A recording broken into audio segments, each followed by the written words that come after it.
Hello everyone and welcome back. You know who it is. My name is Dwayne. I got a video for that Kimball, United States Army veteran, retired VA rater, and your VA claim nugget man. Today's video. Can you ask the adjudicator, the rater, to populate a short or long form narrative in your rating decision for each one of the conditions that you claim?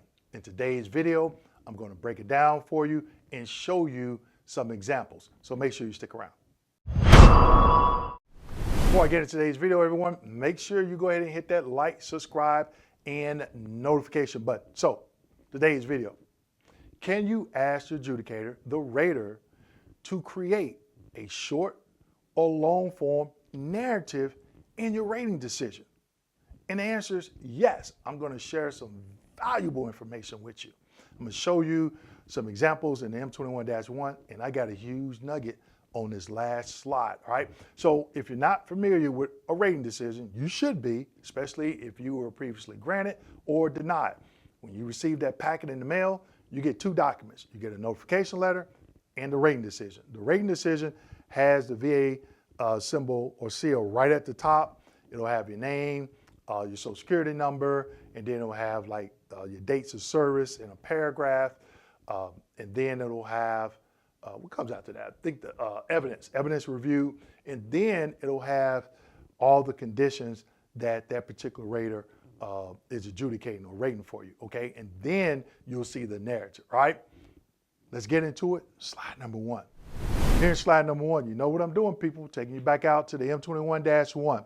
Here, this is general information on the short form rating narrative. The short form rating narrative does not have to contain the entire explanation of the analysis and specifically cite each piece of the evidence. However, each element of the decision should be adequately explained. Now, this, me rating cases, I knew about all this. But I was talking to Rater HQ. I can't remember if I was on his live or maybe it was on the New Year's Eve live that I did. He was talking about this.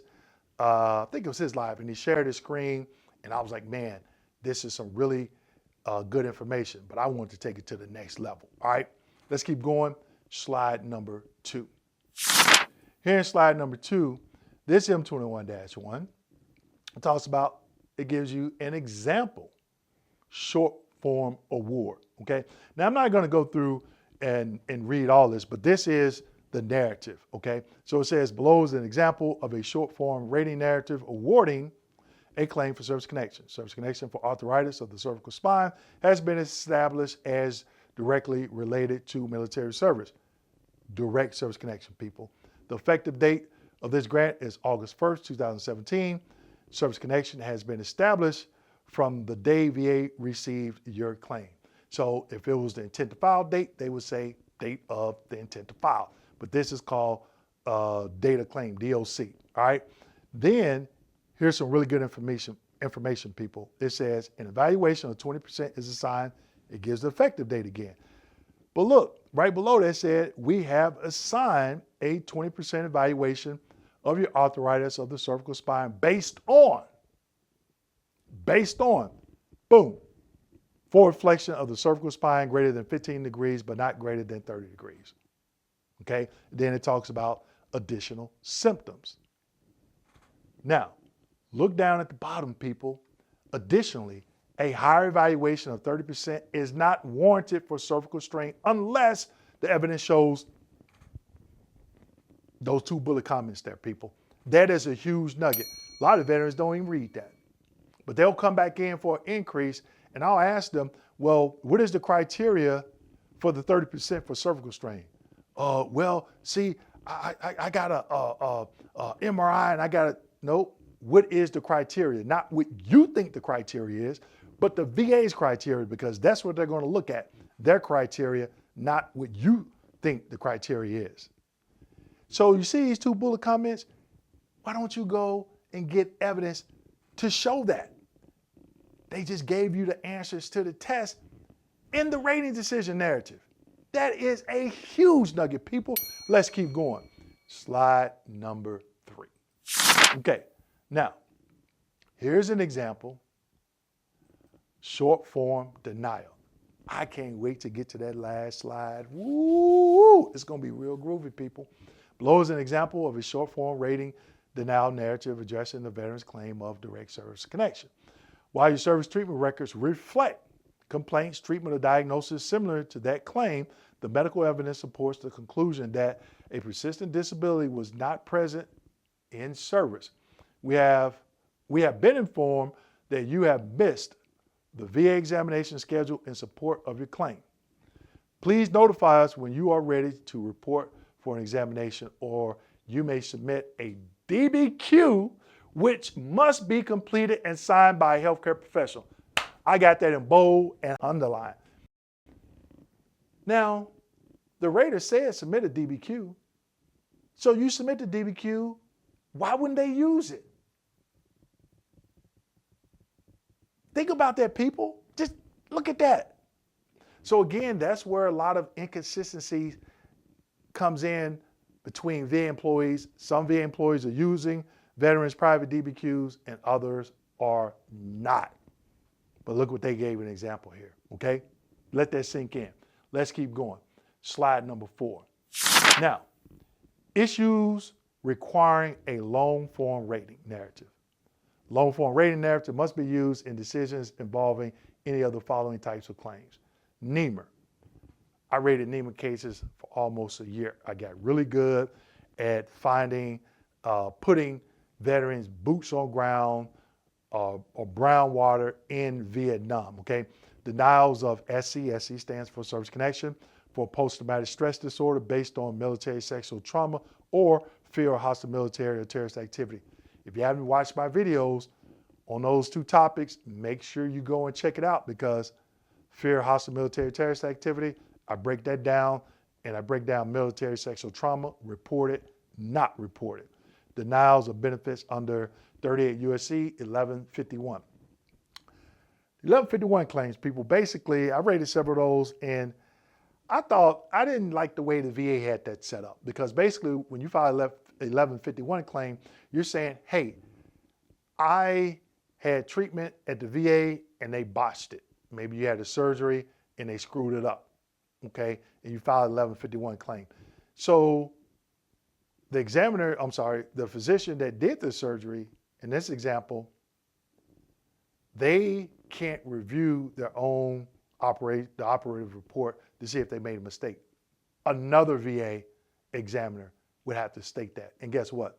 9 times out of 10, the other VA examiner is going to say, oh, my counterpart over at this particular VA medical center, they didn't do anything wrong. We couldn't even send that 1151 claim to the same VA MC. It had to go to a different VA medical center, all right? Just as a side note.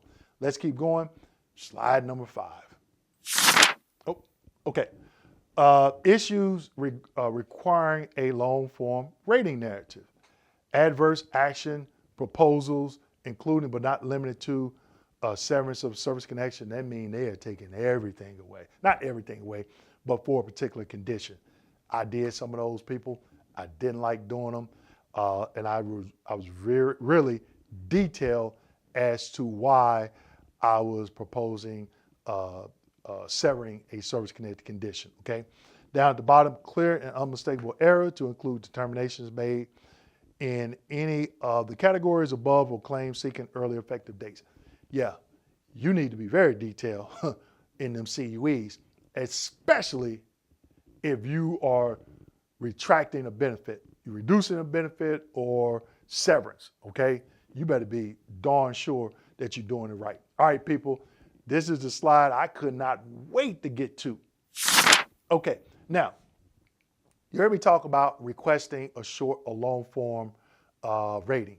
Rate HQ did tell me, I was like, hey, are they bound to do this? And he was like, no, that's the only downfall. So then I had to think about it. I'm like, okay, how do we approach this? How can we connect, how that mind-to-mind connection with that rater so they can do a long narrative, either when it's a grant or denial. And this is what I came up with, a lay statement, personal statement, whatever you want to call it. I'm claiming PTSD due to fear of hostile military terrorist activity. I served in Southwest Asia. And please see my attached DD-214 and awards I received, confirming service in this location. Also, see my confirmed diagnosis for PTSD in the attached progress notes from my private provider. Simple, okay? Direct, short, to the point, lay statement, okay? That's all they need, people. And you're leaving breadcrumbs of how they can confirm the diagnosis and how you're claiming it in the locations where you were at in Southwest Asia. Now, the long narrative. The following statement is for the VA rating specialist that will be adjudicating my claim. I would like to first thank you for the service you provide veterans, okay? I understand that you must meet production and quality quotas, and I truly do not want to add to any pressure. I'm asking for a long-form rating narrative if I receive a negative opinion from the CMP examiner. Please include the negative opinion, but I would really like for you to include the rationale from the examiner in the narrative. I want to understand, I want to fully understand why the examiner said no. Again, thank you for what you do. I hope the examiner provides a positive opinion, but if not, I would like to know their reasoning for saying no. Now, again, I went live with, I didn't go live with, but I think it was on one of my live streams, Radar HQ came on and we were talking about this. And I was like, man, I got to do a video on this. The reason why you want that, you want to know exactly why the examiner said no, because that's going to help you build your game plan when you come back in and either do a supplemental claim or you do a high-level review, okay? Now, also Radar HQ stated, you want to do this with a grant.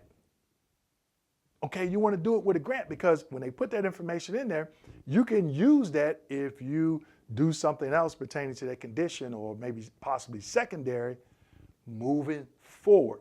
Now, again, Radar HQ said they're not bound by this. So that's why I put those bullet comments at the end to kind of sweeten the pot a little bit, to make that mind-to-mind connection to see if they would do it. But it does not hurt to ask. They put that rationale in there as to why that examiner said no. People, that is golden. Now you know why that examiner said no, and you can build your game plan around that and the VA regulations going forward. With that being said, make sure you like, subscribe, hit that notification button, and as always, share this video with your fellow veterans. Thank you. Don't be frustrated, get educated.